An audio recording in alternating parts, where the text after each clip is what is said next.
வணக்கங்க. ஒரு ஜாதகத்தில் அவரோட லக்னத்தில் சனி இருந்தா அவர்கள் வழிபட வேண்டிய கோவில் குச்சனூர் சனீஸ்வரன். அதாவது ஜென்ம ஜாதகத்தில் எந்த லக்னமாக இருந்தாலும் சரி, அந்த லக்னத்தில் சனி இருந்தால், ராசியில் இல்லை லக்னத்தில் சனி இருந்தால் அவர்கள் வழிபட வேண்டிய கோவில் குச்சனூர் சனீஸ்வரன்.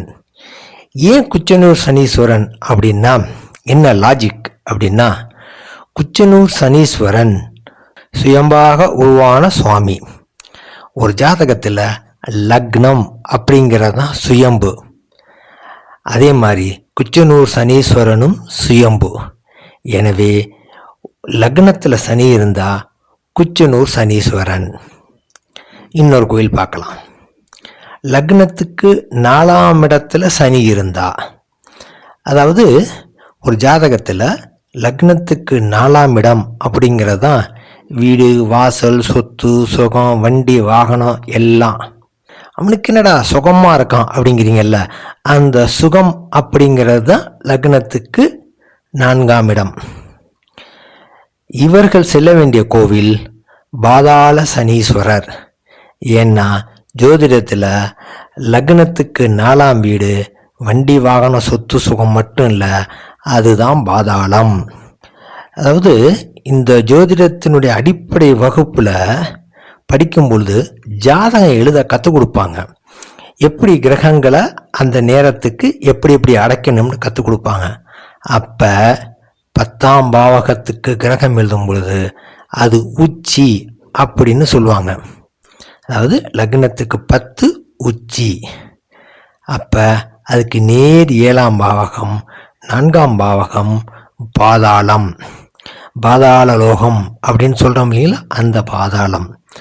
அப்போ அந்த இடத்துல சனி இருந்தால் அவர்கள் போக வேண்டிய கோவில் பாதாள சனீஸ்வரர். இதில் இன்னொன்று சேர்த்து பார்க்கலாம்.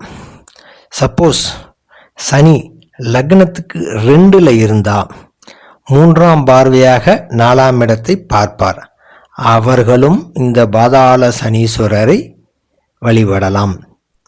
அடுத்தது, இப்போ எல்லாருக்கும் டக்குன்னு ஒரு கேள்வி வரும், காரைக்காலில் உள்ள சனீஸ்வரனை யார் கும்பிட்றது, யார் அந்த கோவிலுக்கு போகணும் அப்படின்னு. அதாவது காரைக்காலில் உள்ள சுவாமியோட பேர் தர்பாரண்யேஸ்வரர். அதாவது தர்பை ஆரண்யம் ஈஸ்வரர்.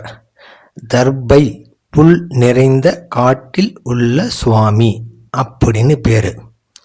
நம்ம புராணங்களில் தர்பை அப்படிங்கிற புல் ராகு கேது என்ற பாம்பை குறிக்கும். அதே மாதிரி அந்த கோவிலில் ஸ்தல புராணம் இருக்கு இல்லையா, அதை படித்தோம்னா அது நலன் அப்படிங்கிறவனுடைய சனி தோஷத்தை நீக்கிய கோவில். நலன் கதையை போய் படித்து பார்த்தா அங்கேயும் கார்கோடன் அப்படிங்கிற பாம்பு வரும். அப்போ யாருடைய ஜாதகத்தில் சனியும் ராகுவும் ஒரே ராசியில் சேர்ந்து இருக்கோ, இல்லை சனிக்கு 3ஆம் இடத்தில் ராகு இருந்தால், இல்லைன்னா சனிக்கு 11ல் அந்த பக்கம் 3 இந்த பக்கம் 3 ராகு இருந்தா இவர்கள் போக வேண்டிய கோவில் காரைக்கால் தர்பாரண்யேஸ்வரர். அப்போ மற்றவங்களாம் அந்த காரைக்கால் கோவிலுக்கு போகக்கூடாதா அப்படின்னா நான் அப்படியெல்லாம் சொல்லலை. இந்த மாதிரி அமைப்புள்ளவங்க, அதாவது சனியும் ராகுவும் ஒரு கனெக்ஷனில் இருக்கிறவங்க இந்த கோவிலுக்கு போனால் அதனால் வரும் நன்மைகள் அதிகம். நல்லதுங்க. இந்த மாதிரி ஒவ்வொரு கோவிலுக்கும் அதனுடைய ஸ்தல புராணம் என்ன சொல்லுது, அதுக்கு ஏற்ற மாதிரி ஜோதிடத்தில் எந்த கிரகங்கள் எப்படி இருந்தால் அந்த கோவிலுக்கு போகலாம் அப்படிங்கிற மாதிரியான விஷயங்கள்லாம் தொடர்ந்து பகிரலாங்க. நன்றி.